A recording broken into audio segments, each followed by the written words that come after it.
Hello, I'm Gail Spoler, and welcome to your Evergreen Schools, a look at news and events happening across our district.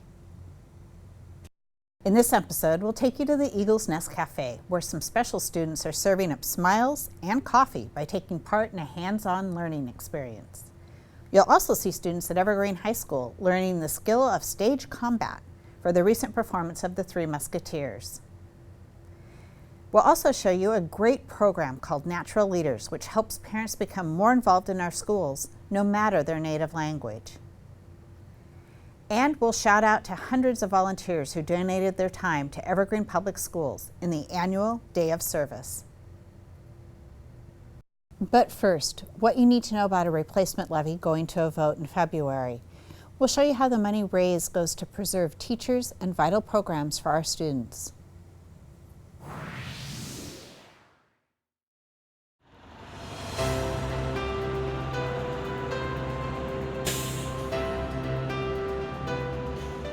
Evergreen Public Schools is Southwest Washington's largest school district and serves more than 26,000 students in 37 schools. Day in and day out, hundreds of talented teachers, administrators, and support staff work to give students the skills they'll need to one day join a 21st century workforce. In February 2016, we'll be asking voters to approve a replacement levy to help provide the kind of education that prepares students for the jobs of tomorrow. Call it preserving the investment voters are already making in our schools. The voters in this school district have been so supportive of this school district, and that's important for us to be able to deliver what they expect for their kids to have and the larger community expects for kids to have, so when they come out of school they have something they can contribute. So I'm thankful for the support we've had in the past, and I hope we can continue to have that kind of support, and I know we will treat these resources in the best way we can to meet the needs of our kids. So I really hope we can continue to do those kind of things in the future. Since our last levy, Evergreen Public Schools has maintained full-day kindergarten in all of our elementary schools, reduced class sizes, increased career and college options while increasing on-time graduation rates, and improved school safety and security measures. Also, since our last levy, you will have heard about a Washington Supreme Court decision about education funding called the McCleary case. While the legislature is still working to fulfill the funding requirements of the McCleary case, it's important to know that the court decision and some legislative funding has not come close to closing the gap between the dollar amount the state provides for basic education and the actual cost of providing that basic education.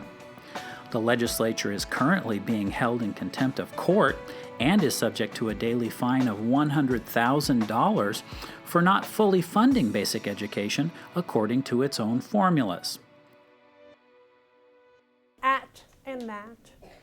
This levy will cover the gap between what the state funds and what it actually costs to maintain vital educational programs, including programs beyond core academics.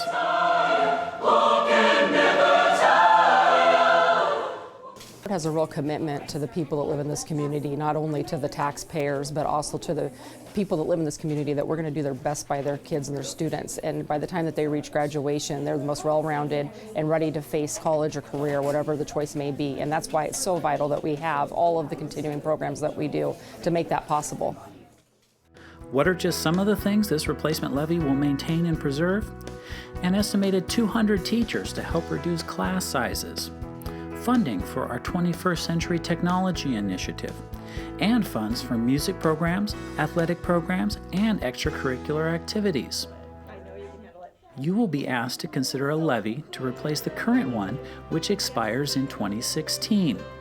Evergreen Public Schools is requesting $49 million in 2017, $51.5 million in 2018, and $54 million in 2019. The estimated cost per $1,000 of assessed home value is projected to be $3.51 in 2017, 2018, and 2019. That's the same rate as the current levy, which expires in December of 2016. Evergreen Public Schools is dedicated to fiscal responsibility and providing your community's next generation a world-class education. This parent and local realtor knows the importance of maintaining healthy schools. Schools are important to me as a parent because I, of course, want my kids to, be in a safe environment. I want them to have the latest tools and technology that is going to help them in their future. I mean, hey, it's a different day and age today. I mean, kids are technology and all the things that they have to learn and know. So as a parent, I want my kids to be exposed to that and so that they're not left behind when they get out of school and go into college. People want to be in good school districts, and I think that it affects me as a person just because of my investment. I mean, I live in the Evergreen School District, my kids are in the Evergreen School District, and so it's a really big deal to be able to let a client know that they're buying a home and investing in a home and it's in a great school district. If you have questions about the replacement levy, please send an email to election@evergreenps.org or call 360-604-4134. And we hope you'll remember to vote on February 9th. Now we'd like to thank those that support our schools day in and day out, like thousands recently did during the annual Clark County Day of Service. With the hum of a power washer in the background, the sign in front of Hearthwood Elementary School gets a new coat of paint. It's one of the last Saturdays of summer, and thousands of people have fanned out across our community for the Clark County Day of Service. And hundreds of them are giving back by sprucing up the grounds at a number of Evergreen public schools, including Hearthwood. It is awesome. Yeah, it is awesome. We have a fabulous community. It's amazing. I didn't know there were so many people out there that loved Hearthwood. That's great. At Hearthwood, the volunteer with that power washer gave the school entryway a good cleaning. Out on the playground, teachers, students, and volunteers from local churches and the Playworks organization painted inspirational messages and colorful new hopscotch and game courts. So when the kids come out to play on Monday, it's going to be amazing. They're going to love it. So bright and colorful, and it says high five and rock it out and all the things that we work on out here on the playground, and they're going to want to play. On our next stop, we visited Riverview Elementary School, where we met Louisa Thurber sweeping the sidewalk out front. She's lived across the street from Riverview for 30 years. It's good. It's good to come together to do these things. Principal Stuart Anderson says he's overwhelmed by the kindness of neighbors like Louisa, who also brought homemade cookies. The school should be a central part of the neighborhood. It's a key place. And Louisa, seeing her sweeping out there, I don't know how old she is, but sweeping, she said she wanted to do something. So sweeping and bringing cookies, I thought that was just a way to give back to the community. Many of the volunteers here today are parents. I think it speaks to our community that we all love being here and we all want great things for our kids. So I think it's awesome that there's 100 people or more here. Love it. Snacks donated by our community partner Chuck's Produce help keep the workers energized. And those workers carted off several truckloads of fallen branches, and even the youngest volunteers helped fill dozens of garbage bags with leaves and other yard debris. Our whole community wrapped around Riverview today, and that's something that I'm just walking away, my heart is full just about how many people care about their school. Evergreen Public Schools extends its thanks to each and every volunteer who donated their time to our schools. Every day, hundreds of parent volunteers help out in Evergreen Public School classrooms. But what if they don't speak English as their primary language? Well, we're going to introduce you to a great program called Natural Leaders, where parents can help out in classrooms regardless of the language they speak. Ему еще кричат быстрее, но он что делает? Он еще и пьет водичку, да? Хорошо. Natalia Balaban, a native of Russia, is one of Evergreen Public Schools' dozens of natural leaders, parents who are encouraged to take part in their school community, even if they themselves aren't completely fluent in English. I think our natural leaders has really helped our English learner parents to feel valued, to feel like they can contribute, Many times, until our English learner parents are able to speak English and they feel like they need to speak it fluently, they don't feel comfortable coming into our schools. This has provided that venue for them to come in. And not only are they helping our children, but then they're having a practical way to increase their own English skills. A ver qué les pasó en el libro. Dinora, Talía, Omar. Parents in the Natural Leaders program, like Sandra Fonseca, get training in how to play an active role in their child's education and help parents who might be daunted by an English language school system. Russian native Anastasia Sabanskaya says her message to English learner parents is find a way to speak up for your child's education, even if you are still learning how to say it in English. This is the important thing. Communicate, communicate, and communicate. Just open your mouth, talk, even if you don't speak English well, or if you don't speak English at all.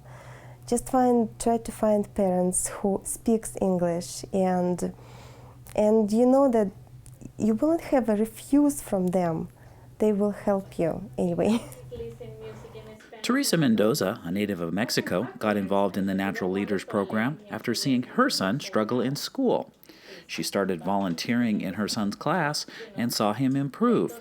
She wants other English learner parents to know they are their students' best advocates. Because sometimes parents, they don't know exactly what to do, you know. In my country, it's very different. You just put your kid on the school and you trust the teacher doing all the job. But here, we have to be involved in our kids' education, so. Please come to school. Please be involved in this program and help your kids to be successful in school and in their lives. To date, there are more than 4 natural leaders spread across our schools, making a difference no matter the language. It's so exciting, and I really love what we're doing, and I wish we have more people coming and doing what we're doing. Drama students at Evergreen High School recently completed a series of performances of that theatrical classic, The Three Musketeers. But before they hit the stage, we went behind the scenes to see how they brought this action-packed classic to life. So you've done it for yourself, and look at him, and then recover, right? Fight choreographer John Armour is teaching Evergreen High School drama students the do's and don'ts of stage combat and sword play. The students are bringing an action-packed adaptation of The Three Musketeers to the Evergreen High School theater. Drama teacher Margaret Gorman is excited about bringing combat to the stage and into the audience. Well, for me, I was really heavily influenced by action movies. I really love action movies. And often we kind of lose some of that in a play form because we aren't allowed to do camera angles and we don't have a lot of visual effects. So for me, what I wanted to do is I wanted to take it and really break that fourth wall, pull it out into the audience and make it an action movie as a play. There's a slam and then he goes Oscar. It would have a little more of their body doing the correct moves. Armour, who has been choreographing fight and combat scenes for more than 30 years, says it's about keeping everyone safe while telling a story. One of the very first things that I tell people in the workshop about safety is we're here to tell a story, not to have a fight. And that nothing we do on stage is about having a fight. It's about telling a story and using techniques that help fool the audience into believing the event happened for the character, so that it's not, getting there and just, if you go as hard and fast as you really can, people will believe it. Normally, people actually are worried for actors when that becomes the case. Devin O'Brien, who plays one of the Musketeers, says he's learning the artistry behind the sword play. There's a specific art to the way of doing it that you don't want to get too close to them. You want to make sure that the sword is offline in a sense where it's not actually going to hit their arm, or just an articulate way of maneuvering the sword that's almost artistic in a manner. Another Musketeer, played by senior Austin White, says he and his fellow students have learned to embody their characters as they lunge and parry. The three of the Musketeers each have a different kind of fighting style. Mine's a little more focused and surgical, I guess would be a word, whereas like Porthos is a little bit more, oh, this is fun, I can do this, this looks cool. Senior Brianne Hunter says more than just fight scenes, this version of the classic tale has all the things an audience would want from a great story. It's really a great story of adventure and romance and revenge. I like it. Sophomore Kiara Kennington says the students want the audience to see the characters develop as the play progresses. I just like seeing the character development for every single one of us on that stage. And there's senior Mackenzie Coolin, who echoes the sentiments of all these young actors who have been working for weeks to wow the audience. I want people to walk out of here and being like, wow, that was incredible, not that was good for a high school. And that's the most important thing to me.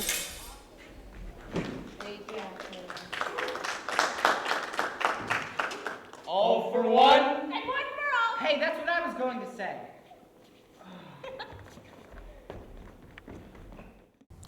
And this next story will bring a smile to your face as we meet a group of special students at Chehalis Middle School who are learning life skills while serving up coffee every Friday at the Eagle's Nest Cafe. It's 8:30 on a Friday morning, and the Eagle's Nest Cafe at Chehalis Middle School is open for business. And Wyatt, a special education student, is there to greet customers. Hi. How are you? Hi, buddy. How are you today? I'm doing good. You are? Yes, I am. Yes. Hi. Hi. What makes it such a good day today? That's a good coffee cart there. The coffee cart is staffed by special education students with help from some older special ed students and their general ed classmates. On a previous visit to the school, the sense of joy and accomplishment these students feel about their coffee cart was obvious. I like it. Why do you like it? I like to make it. Wyatt's classmate Diana describes her job. What is your job on the coffee cart? Sell a cookie, How do you sell a cookie? but sell a cookie to people. The idea for the coffee cart came from a Chehalis parent whose child has autism. She heard about a similar cart at another school and brought the idea to special education teacher Cameron Brothers. He embraced the idea and has seen what it has meant for his students. The really cool thing that my students are getting out of this are a long list of life skills, from social skills, talking to customers, eye contact, social interactions, conversation. They're also learning fine motor skills in some of the operation of the machine, pushing the correct buttons, setting cups underneath. And students don't just make the coffee, they help with inventory, a punch card reward program for repeat customers, and came up with the idea for adding cookies and pastries to the menu. Students also take orders and make deliveries. We followed Ellie Boxwell and her classmate Fiona as they delivered coffee to office staff and teachers throughout the school. Watch and listen as Fiona uses a pre-recorded message to announce their delivery. Can you push? Oh, there you go. Good morning, here's your coffee. Thank you, Fiona. Ellie's mother, Erin, says the coffee cart program has been great at teaching her daughter new social and learning skills. It's just been so wonderful to see her being more acclimated into the school and, use skills that she can have for the future and everyday life. Teacher Cameron Brothers agrees, saying the coffee cart program is helping his students socialize with Chehalis general education teachers and classmates. Our students have been thrilled by this. This is once again, it opened my eyes as to where I guess we've been so insulated from everyone for so long, and it really getting out of this room and having a chance to interact with everyone else, my students have just come alive. A 16th century poet once wrote about coffee, that where it is served there is grace and splendor and friendship and happiness. And it's clear to see that's what's happening at the Eagle Nest Cafe. Diana sums it up when we ask what people think about the cafe and the students who run it. People are happy. People are happy.